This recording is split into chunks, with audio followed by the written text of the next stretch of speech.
Assalamualaikum warahmatullahi wabarakatuh. Marilah kita bersama-sama mengucapkan sholawat kepada baginda Nabi Muhammad Shallallahu Alaihi Wasallam. Sahabat, pernahkah kalian mendengar kisah seorang pembantu dari kampung yang dinikahi majikan Arabnya?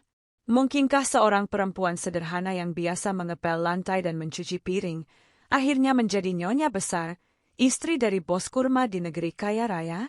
Kisah nyata ini begitu menggugah, karena ia bukan sekadar cerita mimpi. Inilah perjalanan seorang wanita yang penuh luka, air mata, dan takdir indah dari Allah. Dengarkan sampai akhir, karena setiap detik dari kisah ini bisa mengubah cara kita memandang hidup. Gang sempit itu mendadak penuh bisik-bisik. Suara langkah kaki berderak di atas paving basah, bercampur desir kagum dan ragu dari para tetangga. Sebuah mobil mewah berwarna hitam mengilat berhenti tepat di depan rumah reot yang sudah bertahun-tahun tak dicat ulang.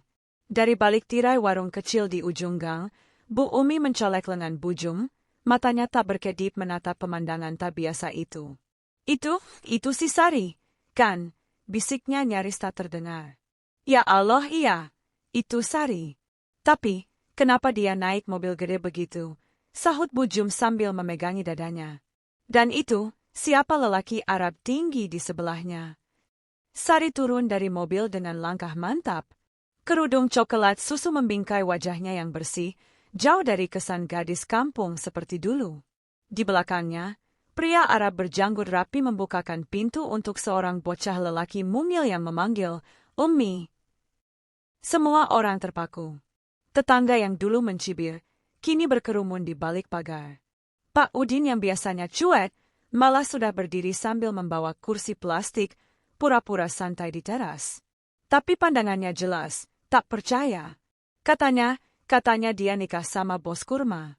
Orang Arab kaya raya dari Madinah, bisik seseorang yang tak jelas dari mana datangnya. Sari hanya tersenyum.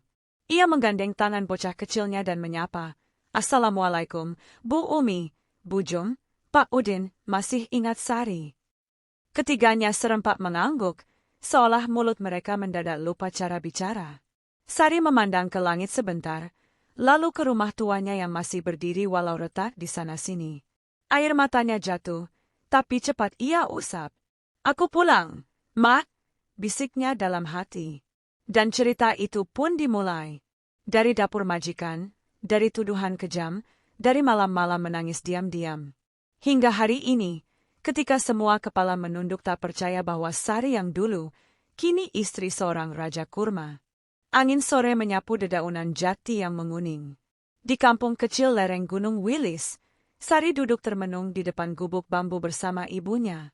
Suara cengkerik bersahutan, menambah sunyi di antara keduanya. "Mak, Sari berangkat ya minggu depan," ucapnya pelan sambil meremas ujung kain sarung. Ibunya menatap dengan mata sayu. "Kamu yakin, Nak? Kerja di negeri orang itu nggak gampang." Sari mengangguk mantap. "Kita udah kepepet, Mak. Utang koperasi nunggak, Bapak juga nggak bisa kerja berat. Kalau Sari nggak berangkat, gimana hidup kita?" 1 minggu kemudian, Sari berdiri di Bandara Soekarno-Hatta. Koper bekas dan tas plastik jadi temannya. Ia melangkah pelan menuju gerbang keberangkatan, bersama puluhan perempuan lain yang juga menyimpan luka dan harapan.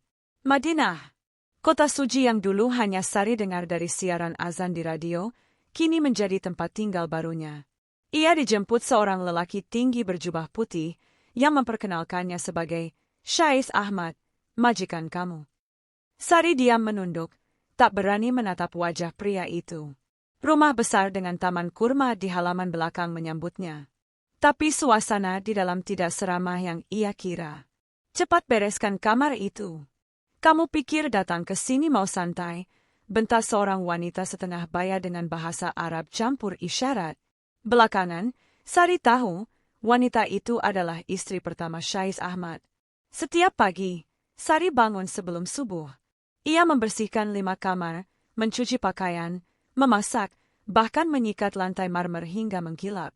Tak ada waktu bersantai, tak ada teman bicara. Malam-malam panjang ia lewati dengan berbaring di lantai dingin, hanya beralaskan selimut tipis. Ia sering menulis di buku kecil miliknya. Ya Allah, beri Sari kekuatan. Jangan biarkan Sari pulang dengan tangan hampa. Suatu hari, bencana datang. Jam tangan emas milik Nyonya hilang, dan Sari dituduh mencuri. Pencuri! Kamu orang Indonesia semua sama aja, teriak Nyonya dengan wajah merah padam. Sari gemetar, matanya penuh air. Saya tidak ambil, Madam. Demi Allah, saya tidak ambil. Ahmad muncul di ambang pintu. Ia menatap tajam ke arah Nyonya, lalu bertanya dengan tenang, mana buktinya? Nyonya terbata, jam itu ada di kamar sebelum dia bersih-bersih. Sekarang hilang. Syahid Ahmad tidak langsung percaya. Ia memeriksa rekaman kamera pengawas di rumah. Tak lama, mereka semua terdiam. Dalam rekaman itu, tampak putri kecil mereka yang memainkan jam tangan dan menyimpannya di dalam mainan boneka. Mata Sari berkaca-kaca. Terima kasih, Syahid, saya kira saya akan dipulangkan. Ahmad memandangnya lama. Aku tahu kamu jujur. Tetaplah di sini. Aku akan bicara pada istriku. Sejak hari itu, perlahan hidup Sari mulai berubah. Bukan karena dunia jadi lebih ramah, tapi karena ada satu mata yang mulai melihatnya sebagai manusia. Sejak peristiwa jam tangan itu, Sari tidak lagi dimarahi semena-mena. Nyonya memang masih dingin, tapi tak lagi membentak. Ahmad pun mulai sering menyapa, meski hanya dengan kalimat-kalimat pendek. Syukron, Sari. Rotinya enak, ucapnya suatu pagi sambil menyesap teh. Sari hanya tersenyum, wajahnya menunduk. Afwan, Syahid. Hari-hari berlalu dengan ritme yang sama. Sari bekerja, berdoa, dan kadang mencuri waktu untuk menulis di buku kecilnya. Namun ada yang berbeda. Ia sering melihat Ahmad berdiri lama di ambang pintu dapur, memperhatikannya diam-diam. Suatu malam, saat Sari sedang menyapu teras, Ahmad menghampiri dengan membawa 2 gelas teh hangat. Bolehkah aku duduk di sini? Tanyanya pelan. Sari mengangguk pelan, jantungnya berdebar. Belum pernah majikannya duduk di sebelahnya seperti ini. Kamu sudah lama di sini.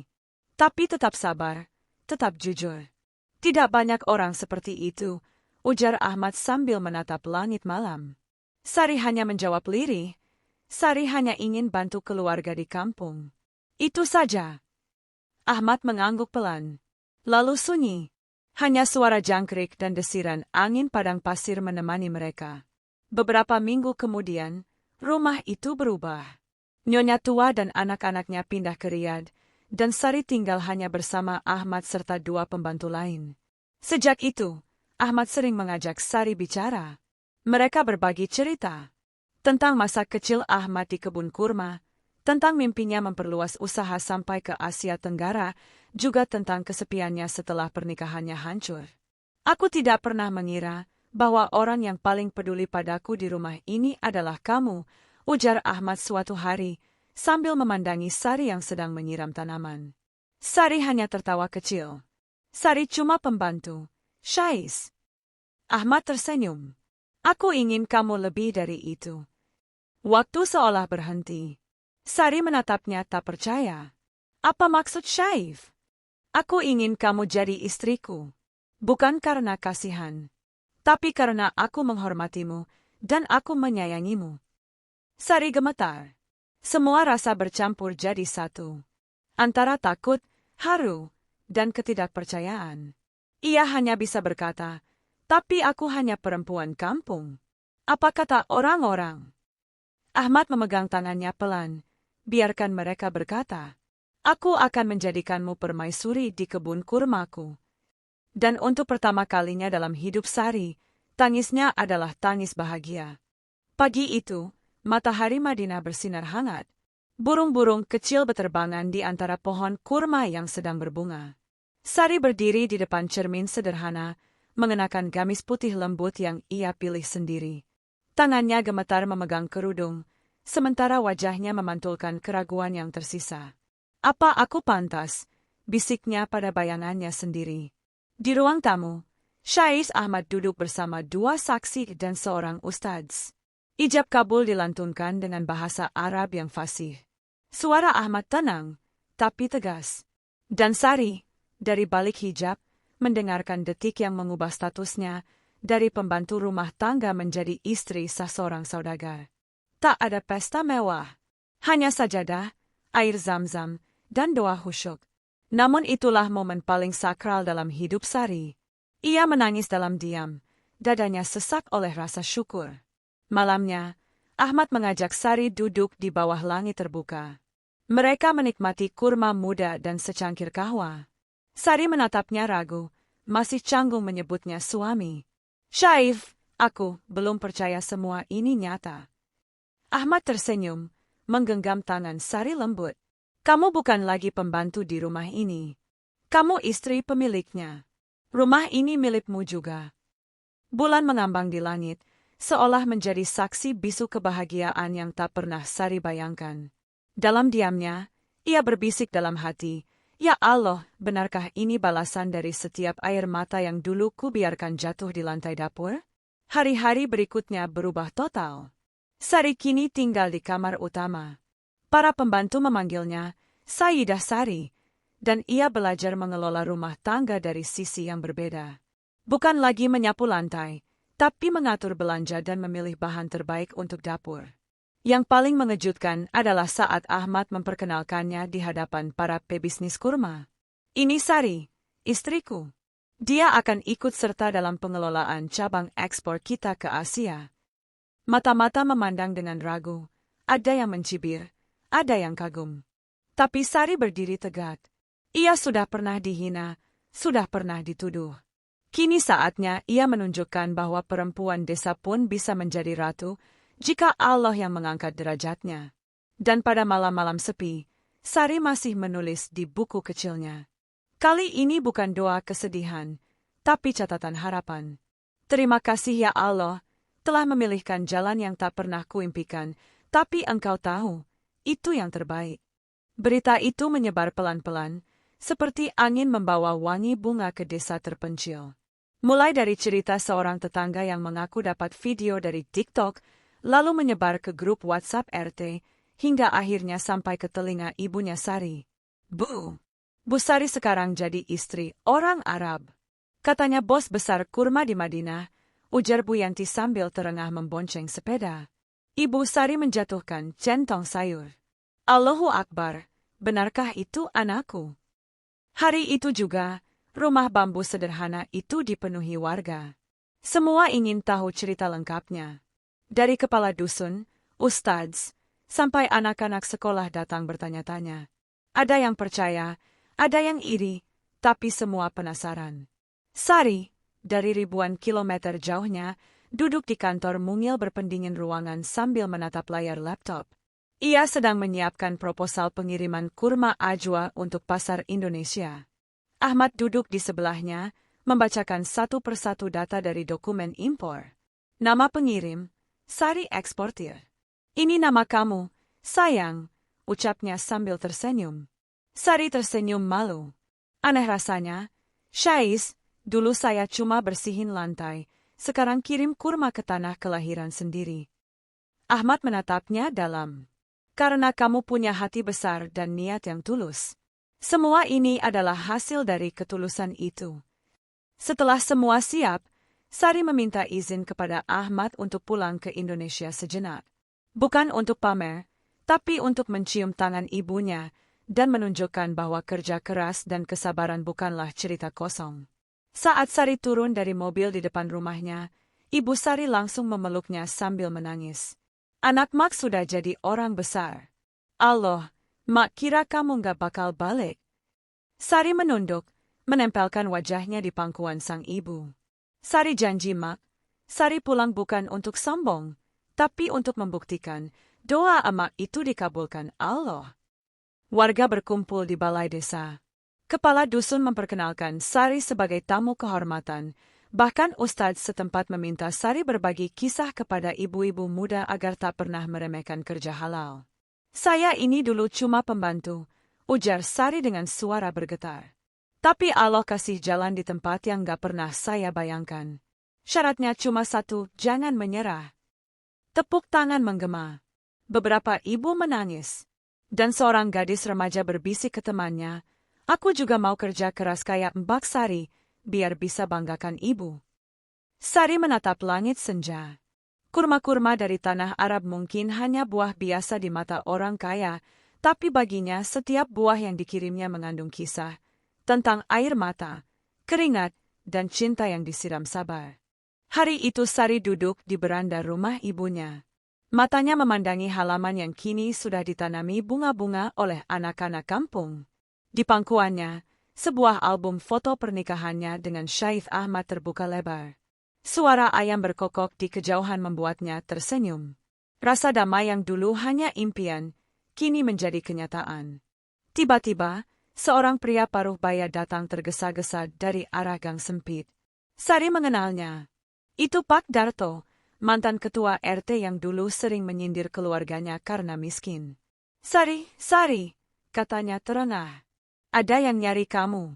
Dari Jakarta. Orang kaya.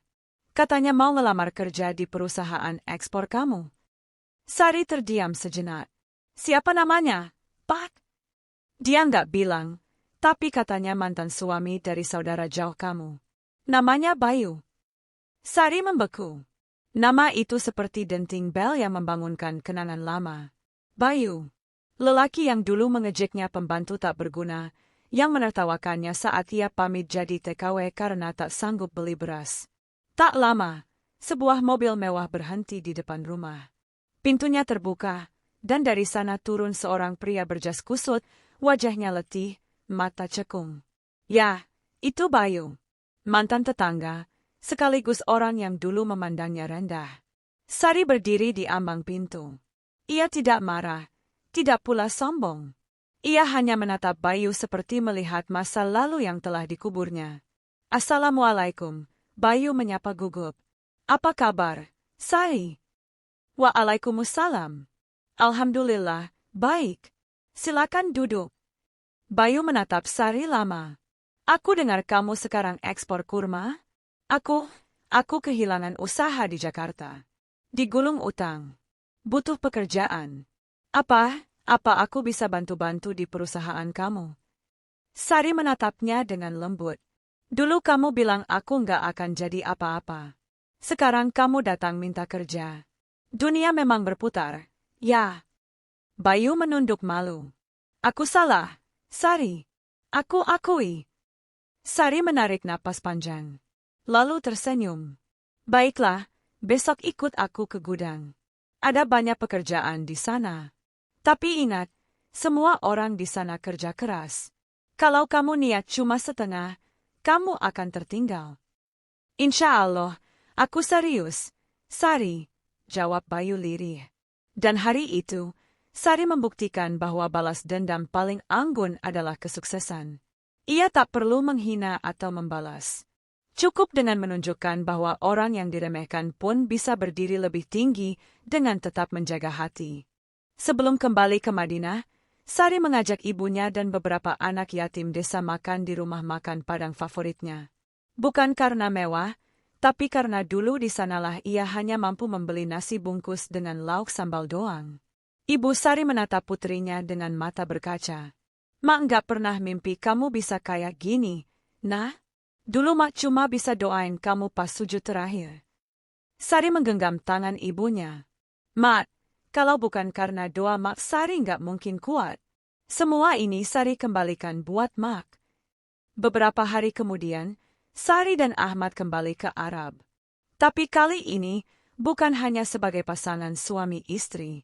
Sari resmi menjabat Direktur Pemasaran Ekspor Kurma untuk wilayah Asia Tenggara. Wajahnya muncul di majalah Bisnis Timur Tengah sebagai wanita inspiratif dari Indonesia. Satu siang, saat duduk di halaman rumah mereka yang dikelilingi pohon kurma, Ahmad menggoda Sari. "Dulu kamu bersihin lantai rumah ini. Sekarang kamu yang memutuskan siapa yang boleh kerja di sini." Sari tertawa kecil.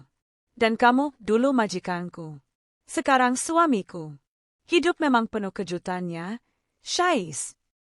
Ahmad memandangi Sari dengan tatapan teduh. "Dan kamu, kejutan terbaik dalam hidupku." Hari-hari Sari kini penuh makna. Ia mendirikan yayasan pendidikan bagi anak-anak TKI di Arab, mengirim bantuan ke kampungnya secara rutin, dan menjadi tempat curhat banyak perempuan Indonesia yang ingin bangkit dari luka. "Mbak Sari," tanya seorang TKW muda suatu malam, "apa yang paling berat waktu jadi pembantu dulu?" Sari tersenyum. "Yang paling berat itu bukan pekerjaan, tapi saat kamu dianggap tidak berharga. Tapi ingat, kalau Allah sudah berkehendak, tak ada yang bisa meremehkanmu lagi." Kisah Sari bukan dongeng. Ia nyata. Dari lantai dapur yang dingin, ia melangkah menuju singgasana cinta dan hormat. Bukan karena keajaiban, tapi karena sabar, doa seorang ibu, dan keyakinan bahwa Allah tak pernah tidur. Dan kini, setiap butir kurma yang sampai ke meja makan Indonesia, ada setetes air mata Sari di balik manisnya.